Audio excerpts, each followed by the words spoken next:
بە مەبەستی تاوتێکردنی دۆخی ئێستای کوردستان و چۆنیەتی مامەڵەکردن لەگەڵ ئەو قەیرانە ئابووری و تەندروستیەی کە بەهۆی بڵاوبوونەوەی ڤایرۆسی کۆڕۆنا دروست بووە، دەستەی سەرۆکاتی پەرلەمانی کوردستان لەگەڵ سەرۆکی سەرجەم فراکسیۆنەکانی پەرلەمان کۆبووە.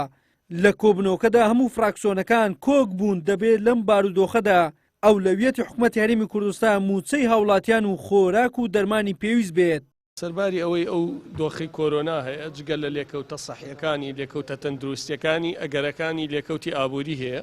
چ ئەوەی پەیوەندی بە موچەی فەرمانبەرانی هەرێمی کوردستانەوە بێ کە تاکید لەوە کرایەوە یاخود تاکیدمان لەوە کردووە کە موچەی فەرمانبەرانی هەرێمی کوردستانە بێ زەڵان کرێ.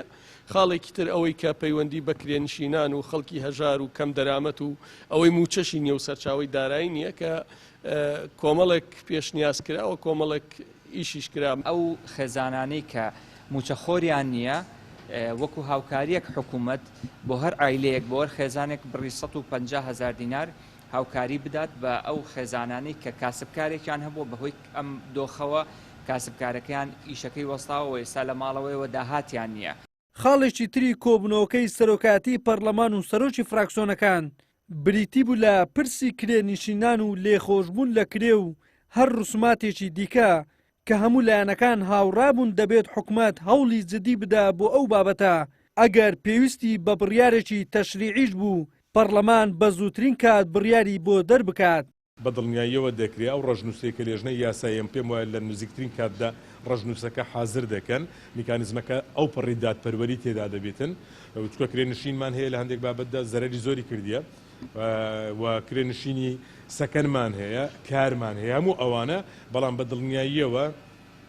کارێکی دادپەروەرانە دەکرێتن پەرلەمانی کوردستانیش پشتیوانی لێ دەکاتن بۆ هەر بڕیارێکیش کە پێویستی بە بڕیار و